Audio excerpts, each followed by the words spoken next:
Hello friends, welcome back to my channel రామరియాన్. Light సరి పెడుతుంది ఫ్రెండ్స్. మీరు అనుకోవచ్చు చీకెట్లా తిత్తాను ఏంది వీడియో అని. గత పొద్దున 4 అవుతుంది ఫ్రెండ్స్. సో యాక్చువల్ విషయం ఏంటంటే నేను మా ఫ్రెండ్స్ కలిసి మన టూర్కి ప్లాన్ చేసినాం. రామప్ప టెంపుల్, లక్నవరం అట్లనే వీలుంటే మేడారం కూడా. ఒక్కరోజు కష్టం అని టైం లాస్ మెయింటైన్ చేయడానికి ఇంత పొద్దుగా వీడియో తీయాల్సి వస్తుంది. సో మనకి గోదావరిఖాన్ నుంచి రామప్ప టెంపుల్కి దగ్గర 103 కిలోమీటర్ దాకా ఉంటుంది ఫ్రెండ్స్. సో తెలియని వారు ఎవరైనా ఉంటే కింద డిస్క్రిప్షన్లో లొకేషన్ మెన్షన్ చేస్తున్నా, అట్లనే రూట్ మ్యాప్ కూడా మెన్షన్ చేస్తున్నా, చూడండి. సో ఇక వెళ్దాం పదండి ఫ్రెండ్స్. మీరు ఇప్పుడు చూస్తున్న రోడ్డు మంతిన పోయే రూట్లో హైవే రోడ్డు ఫ్రెండ్స్. వ్యూ మాత్రం కిరాకున్నది ఫ్రెండ్స్.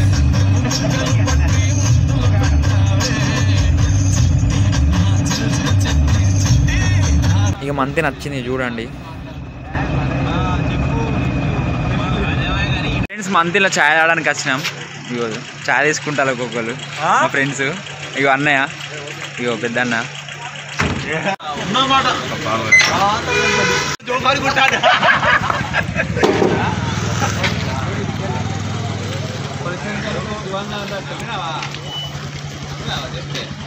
అయిపోయింది, పోతాను ఇక మంతిని దాడతాను ఇప్పుడే.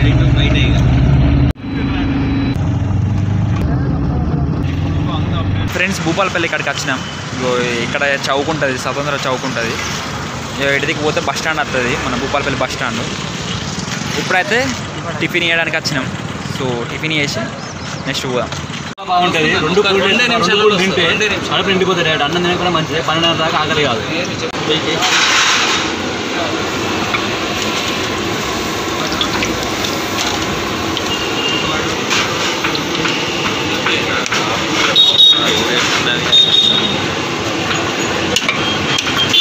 బాగా వేసుకునే బాగా చూడండి ఫ్రెండ్స్, ఎంత గిరాకున్నా అన్న దగ్గర. ఇక్కడ పూరి ఫేమస్ అట ఫ్రెండ్స్.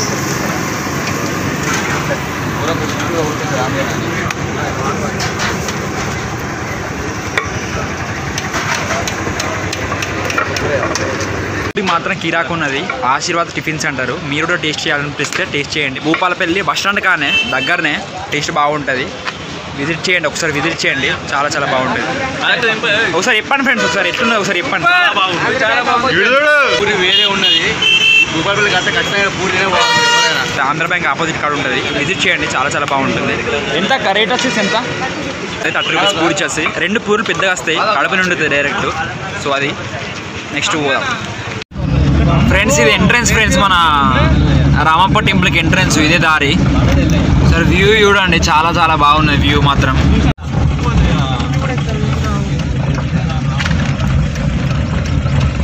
Okay done. ఎంట్రన్స్ అయినాం ఫ్రెండ్స్ ఇక రామప్ప టెంపుల్ దగ్గరికి. మరికొద్ది క్షణాలను మేము ముందట ఉంటాం టెంపుల్ కాడ. అడుగు పెడతాం రామప్ప టెంపుల్లో. ఎంతనా టికెట్? 50 రూపాయల ఫ్రెండ్స్. రామప్ప టెంపుల్ కాడికి వచ్చినాం. సో ఇక మనం లోపలికి పోదాం ఇప్పుడు. చలో ఫ్రెండ్స్, ఎంట్రన్స్ చూడండి ఒకసారి రామప్ప టెంపుల్ ముందట ఎట్లుంటుందో.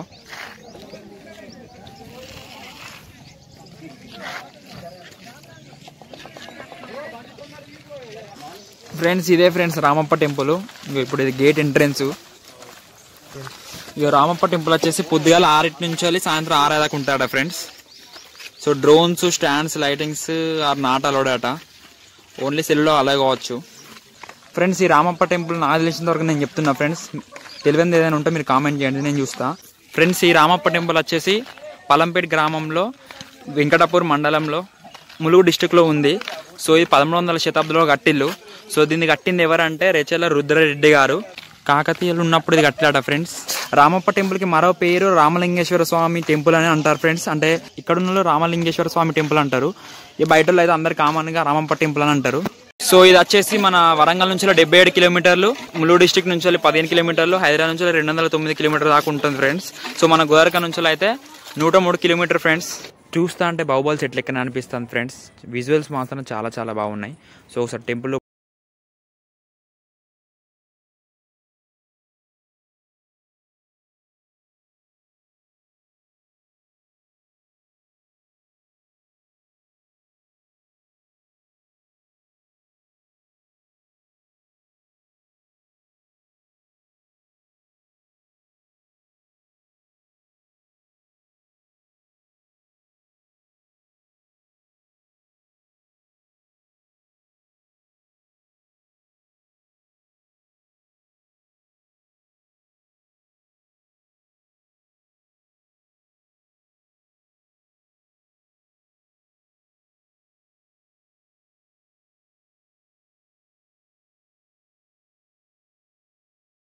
చూస్తున్నారా ఫ్రెండ్స్? సో అవి ఎలా కట్టారంటే మన సముద్రంలో తిప్పలాగా తేలితాయి కదా ఫ్రెండ్స్, సో అట్లాంటి ఇటుకలతో కట్టారట ఫ్రెండ్స్ ఆ పైన ఉన్నవి. సో అదన్నమాట ఫ్రెండ్స్. మీరు ఇప్పుడు చూస్తుంది మన నందీశ్వరుడు. సో ఇట్లా ఎందుకున్నా అంటే పోజు మన పరమేశ్వరుడు ఇట్లా పిలుస్తా అంటే వెళ్ళడానికి సిద్ధంగా ఉన్నాడు మన నందీశ్వరుడు. సో ఆ పోజు ఉన్నదన్నమాట. ప్రతి గుళ్ళో ఇట్లాంటి పోజు ఉండదు, ఎందుకంటే ఆ పరమేశ్వరుడు విలువంగానే ఈ నందీశ్వరుడు పోవడానికి సిద్ధంగా ఉన్నాడు ఫ్రెండ్స్. సో అందుకని ఈ పోజు ఇట్లున్నది. ఈ నందీశ్వరుడికి ఉన్న స్పెషాలిటీ ఏంటంటే నువ్వు ఎటు చూసినా నిన్నే చూసినట్టుగా ఉంటది. అంటే ఏ రూపంలో వెనుక నుంచి చూసినా, బ్యాక్ సైడ్ చూసినా, లెఫ్ట్ సైడ్ చూసినా, ఎట్లా చూసినా ఈ నందీశ్వరుడు నిన్ను చూసినట్టే అనిపిస్తుంది ఫ్రెండ్స్. సో చూడండి దీని విజువల్స్ ఒకసారి. ఎటు చూసినా మిమ్మల్ని చూసినట్టే అనిపిస్తుంది ఈ నందీశ్వరుడి. అట్లనే నృత్య గీతాలతో డిజైన్స్ చేశారు ఫ్రెండ్స్ ఈ బొమ్మలు. ఒకసారి చూడండి ఒకసారి, చాలా చాలా బాగున్నాయి ఫ్రెండ్స్. మీరు ఇప్పుడు చూస్తుందో ఇక్కడ దీని మీద నల్లరాతి మీద దీని మీద చెక్కారు ఫ్రెండ్స్. ఏదో మొత్తం ఏదో స్టోరీ పరంగా మొత్తం తీర్చిదిద్దారు. ఒకసారి చూడండి, ఏదో స్టోరీ ఉన్నట్టున్నది మొత్తం ఫ్రెండ్స్. మీకు టెంపుల్ దగ్గర లెఫ్ట్ సైడ్ లో ఒకటి కనిపిస్తుంది మన నృత్య వీణంను. ఇంపార్టెంట్ ఏంటంటే మనం ఇలా కొడతా అంటే సౌండ్ వస్తాయట ఫ్రెండ్స్. ఒకసారి చూడండి, ఇలా చాలా రకమైన శబ్దాలు వస్తాయట ఫ్రెండ్స్ ఇందులో.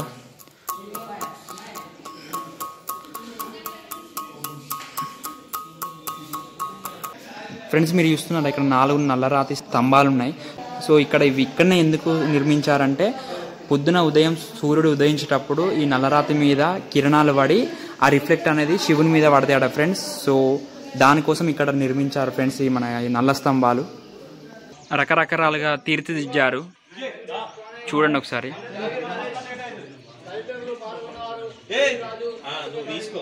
రామప్ప దేవాలయంలో నేను అర్చకునిగా పనిచేస్తున్నాను. నా పేరు ఉమాశంకర్.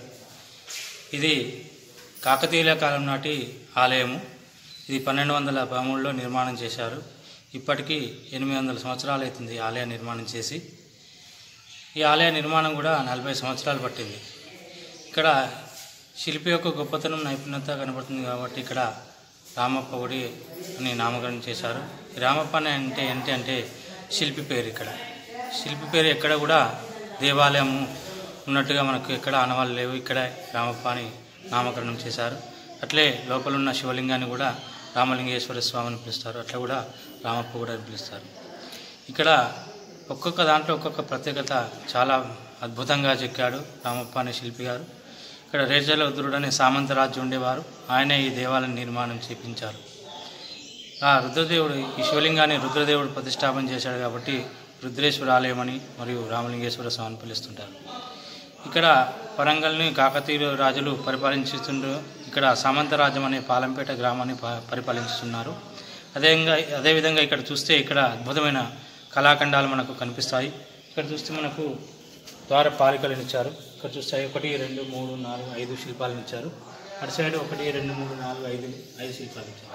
ఇక్కడేమో నమస్కారం చేస్తున్నట్టుగా చూపెట్టారు. ఇక్కడేమో పూజా కార్యక్రమాలు ముగించుకొని వచ్చేటప్పుడు అరటిపండు ప్రసాదంగా ఇస్తున్నట్టుగా ఇచ్చారు. అంటే అలా వెళ్ళి ఇలా రావాలని సంప్రదాయం ఇచ్చారు. ఇక్కడ చూస్తే ఒకటి పొన్న చెట్టు. ఈ పొన్న చెట్టు మీద శ్రీకృష్ణుడు ఫ్లూట్ వాయిస్తున్నాడు. ఈ ఫ్లూట్ నుంచి వచ్చే శబ్దాలు ఇందులో మనకు వచ్చేటట్టుగా ఇక్కడ చూడండి, సౌండ్ వస్తుంది ఇట్లా.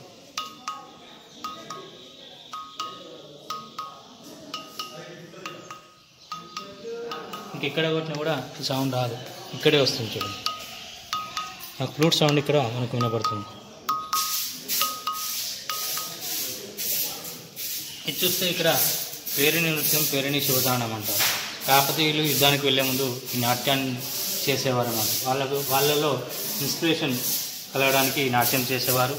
ఆ కాకతీయులు అంతరించిన తర్వాత చేసేవారు ఎవరు లేకపోతే 1983లో నటరాజు రామకృష్ణ గారు ఈ భంగిమలని ఆధారం చేసుకొని నాట్యం వెలికి తీశారు. మధ్యలో డ్యాన్స్ పోస్టర్స్ ఉంటాయి, ఇటు మృదంగం వాయిస్తున్నట్టుగా ఉంటుంది. ఇటు సైడ్ 30, అటు సైడ్ 30, మొత్తం 60 శిల్పాలు మనకు కనిపిస్తాయి. పేరేం నృత్యం.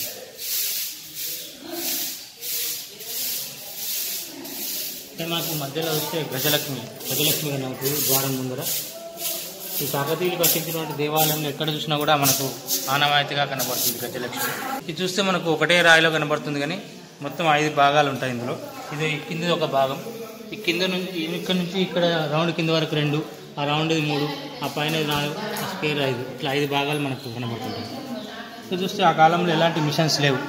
మిషన్స్ లేని కాలంలో కూడా హ్యాండ్ పాలిష్ అంటే చేతితో చేసే పరికరాలతో చేశారు, ఇంత పాలిష్ చేశారు. ఇక్కడ చూస్తే మనకు చీరల బార్డర్ లాగా, ఇక్కడ బ్యాంగిల్స్ లాగా, ఇక్కడ వడ్డానం లాగా, ఇక్కడ కోలాటం ఆడుతున్నట్టు ఉంటాయి.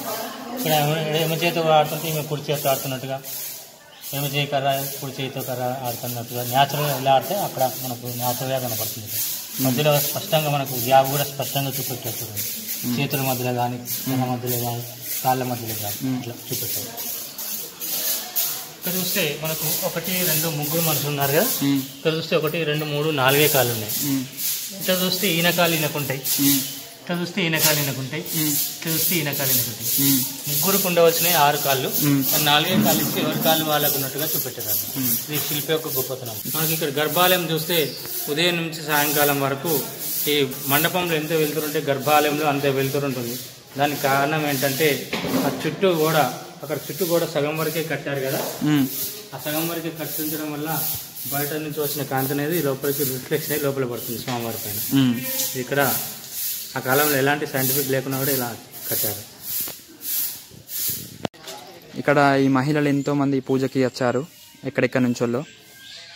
మేము గుంటూరు నుంచి వచ్చామండి. మేము వరంగల్ టెంపుల్ చూస్తాం కోసం వచ్చాము ఇక్కడికి. రామప్ప దేవాలయం ఇది మన చరిత్ర కాబట్టి, ఈ చరిత్ర అంటే మాకు చాలా ఇష్టము. ఈ చరిత్ర చూడటం కోసమని ఇక్కడికి వచ్చాము. ఇక్కడ రామలింగేశ్వర స్వామిని దర్శనం చేసుకున్నాము. ఈ గుడిని రామప్ప దేవాలయం అంటారు కదండి. ఆయన ప్రథమ శిల్పి అని ఆయన పేరు మీదుగా రామప్ప దేవాలయం అనేది ఇక్కడ మాత్రమే ఉంది. శిల్పి పేరు మీదుగా ఉన్న ఊరు మరి ఎక్కడా లేదు. ఎవరైనా కట్టించిన వాళ్ళ పేరు ఉంటది కానీ ఇక్కడ శిల్పి ఆ పని చేసినందుకు ఆ పని చేసిన ఆయన పేరు మీదుగా ఇక్కడ గుడి వెలిసింది. స్వామి రామలింగేశ్వర స్వామి కానీ ఇక్కడ రామప్ప దేవాలయం అంటారు. ఈ శిల్పాలన్నీ చూసాము. ఆ చెక్కుళ్ళు ఈ రోజుల్లో వెనకపట్ల రోజుల్లో ఏమి లేని అప్పుడే అంత బాగా చెక్కారు. వాళ్ళు చాలా గొప్ప శిల్పులు. మీకు ఎలా అనిపిస్తుంది ఇక్కడికి వచ్చినందుకు? చాలా సంతోషంగా ఉంది, చాలా ఆనందంగా ఉంది. ఇది మేము ఎప్పుడో జరిగిపోయిన చరిత్రని ఇప్పుడు కళ్ళతో చూస్తున్నాం కాబట్టి, అప్పుడు చిన్నప్పుడు పుస్తకాలు చదువుకున్నాము, ఇప్పుడు కళ్ళతో డైరెక్ట్ గా చూస్తున్నాము. ఫ్రెండ్స్ ఇక్కడ ఇంకో విషయం ఏంటంటే ఫ్రెండ్స్ మనం చప్పట్లు కొడితే ఇక్కడ రీసౌండ్ వస్తాడా ఫ్రెండ్స్, నాకు కొంతమంది చెప్తున్నారు ఇక్కడ ఉన్న వాళ్ళు.